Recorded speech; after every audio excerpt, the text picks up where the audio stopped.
This clip is brought to you by SaveWithConrad.com.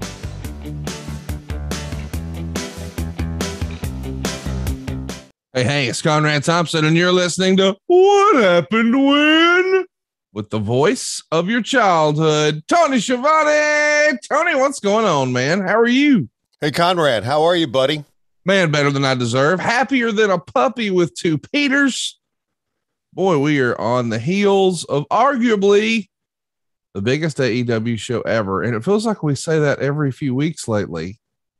But boy, how exciting it must have been for you. You guys made your New York City debut, as far as I know, the first time we've ever seen wrestling in Flushing, New York at the Arthur Ashe Stadium.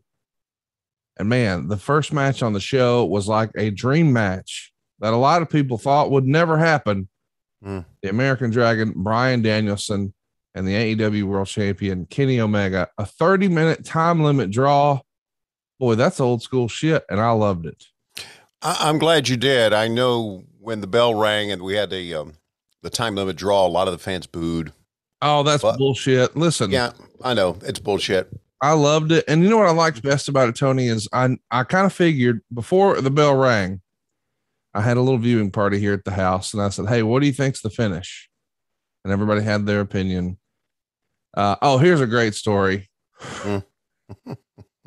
When I went to Silva, I went to him first, right? Because Silva's my right-hand man here. So I said, hey, Silva, what do you think's the finish? And he thought for a minute, and he says, you know, I've always really liked the belly to back. I'm like, what? He's like, yeah, I think my finisher would be the belly to back. I'm like, what the fuck, Dave? I don't mean if you were a goddamn wrestler. You're 49 years old. You're never going to be a wrestler. I mean, the match we're watching right now that you came over to my house for, what do you think the finish is going to be? I think it's going to be a schmoz with the Elite. And so anyway, Clint from Hershey said, I think it's going to be a time limit draw. I said, me too. And he said, what do you think? And he said, I think we'll have Daniel Bryan pull a submission, the bell rings, and then Kenny Omega starts tapping. And I was like, I hope they don't do that. And then they didn't. It's a time limit draw, and they're both just standing, trading blows. It wasn't one of these old contrived wrestling finishes. I thought it was cool. And what a way to start the show. But I want to know from your experience, what was it like? Arthur Ashe Stadium, AEW's NYC debut. Tell us about it. It was amazing. It was really amazing. We came out first. And the announcers for Elevation of this week on this Monday, which, by the way, is already aired by the time this drops. Yeah. Were me, Eddie Kingston, and Mark Henry, because Paul White had a match in Elevation. Eddie Kingston literally was overwhelmed with emotion when he sat down. He was overwhelmed with emotion all night. It was just an emotional night for him. It was an emotional night for all the kids on our roster who had worked in the independents in the New York area. And there's a lot of those.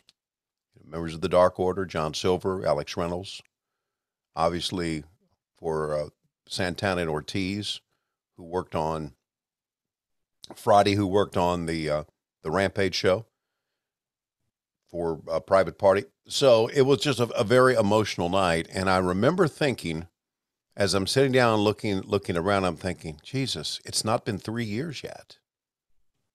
It hadn't. It'll be 3 years actually coming up this week or this weekend, October 2nd, will be our third anniversary. Or is our second, 19, 20, 21. Second anniversary, right? Third. Yeah. It started, your company started January 1st, 2019. So it'll be, our third year will start. Yeah. And I thought, wow, look how far we've come in a short period of time. But I also thought that the impact that wrestling has on fans, and obviously it's quite a sport, but it's also just a wonderful outlet. And I've said to you many times, I fell in love with the sport over again which I did. And that night just solidified to me that I had made a good decision by coming back, and the people that I work with, we have so many great people behind the scenes. I'm not going to make this sound like an Oscar acceptance speech, but we have so many people behind the scenes of names that you don't hear that really work hard to put this together. And I was just proud for them as much as I was for all of us that are in front of the camera. Eddie was really emotional. He looked at me and he had tears in his eyes. And then when Tony Khan came out and addressed the audience right before we started Dynamite, he was emotional as well. And it made you feel proud of the work that you had done. It was pretty fucking, I'm sure you've seen the shots from up above, the shots on social media. Oh yeah, it's unbelievable. It is. Raphael Morphy took one from the very top of the arena and posted it, and yeah, dude, it's unbelievable. I know, and I didn't know what to expect, but I didn't. We had heard go have a big crowd. We have 15,000 sold. We have 17,000 sold, and I guess the final number was 20,177 or something thereabouts. I didn't know what to expect, but I didn't expect that. I mean, when we walked out, we walked up the rampway or up the stairs to go to our broadcast position. There were people screaming behind us, and we turned around, and they had sold seats up above the staging area, the entrance, but behind us. And I'm thinking, holy shit! You never see that in any of our events, right? So it was good, and I know there are some people out there that say, "Oh, look what they did in the WWE's backyard." Ha ha ha! I don't look at it that way. No, I don't look at us against them type thing. And I don't. So I just thought it was a very proud moment for all of us. So, and then, I got to see, as you saw on the show on Friday, I got to see Homicide for the first time. Oh, what a great guy he is. What'd you think? I loved him because that's all Eddie talks about. I mean, that's Eddie's man. And I hope we see more.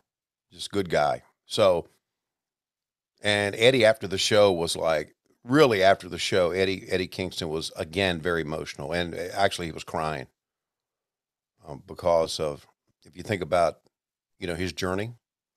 Oh, it's unbelievable. His story is unlike most in wrestling, and without AEW, I don't think that opportunity would have been afforded to him. You talk about the right place, right time. It's unbelievable. But by the way, I know a lot of our listeners are probably not AEW viewers on the reg, and they're just here for Jim Crockett Promotions. We'll get there. Yeah. Let me say, if you're an old school Jim Crockett fan, you would love you some Eddie Kingston, because he could wrestle, but he's a promo and a half. Yeah. And I wish every wrestling show I ever watched, forever and ever, amen, included an Eddie Kingston promo. I'd be fine with it. I know he's not on WWE. Hell, just slide something in there. Right. I'll watch it. I'm in. The finish of the match on Rampage was the end of the night for us. Yeah. And when you see Eddie Kingston with that kendo stick going crazy, that was Eddie letting off emotion about the night. Yeah. So that to me was just a great way to end the entire night that we had. The fans hung with us. I thought, man, we got basically 4 hours TV we're going to put in front of them. It was a little bit less than 4 hours, obviously, but of wrestling.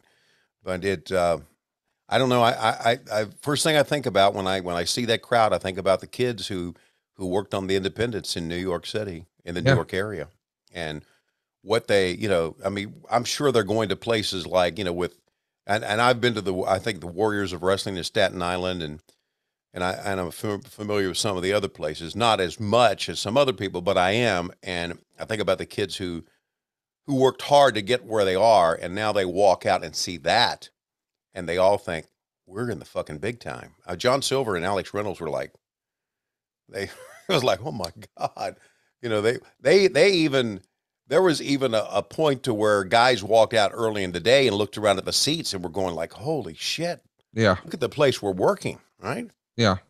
And there was a part of me that, because I'm a curmudgeon, that went, holy shit, this big arena for a fucking tennis match? What the fuck? Because tennis fucking sucks. And this arena's pretty big. So it was great. And I don't think AEW is not going to be able to regularly do things like this. But AEW is going to be able now to go places, and we've done that since the pandemic. We've put a lot of people in the arenas. So, and we're kind of running through the Northeast as well. Rochester coming up, and as with this drops tonight, Rochester will be tonight in New York, and then we go to Philadelphia. We're going to be in Boston very soon. So, yeah, hey, life's good, buddy. Did you see that there was a little controversy about the show? I'm sure. A pretty prominent female fan. I don't know if she's enjoying the controversy, so I won't necessarily say her handle, but she tweeted that there was a lot of funk in the building. I don't mean like the George Clinton style. I mean like the BO style. She was complaining that AEW fans, or well, wrestling fans, were smelly. Really? And to the point where she got a headache because they stank so bad. That's real.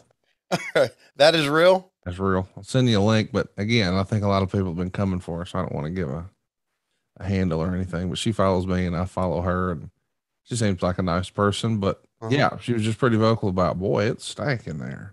Well, there you go. And I wanted to ask, is smoking allowed in Arthur Ashe Stadium? No, I wouldn't think so. Oh, you talking about cigarettes or well, yeah, nicotine. Yeah, nicotine. Okay, I wouldn't think so. No. I wonder if that's because those folks in New York, they're ahead of the game. They know about Lucy nicotine. Well, I would think they do, because they are ahead of the game. Hey, it's Conrad Thompson. Thanks for checking out the podcast here on YouTube. Be sure to hit the subscribe button and the notifications bell so you get a notice anytime we upload some new content. And go save yourself some money right now. If you're in a 30-year loan or you have credit card debt, it's not a matter of if I can save you money. It's a matter of how much. Find out right now for free at SaveWithConrad.com.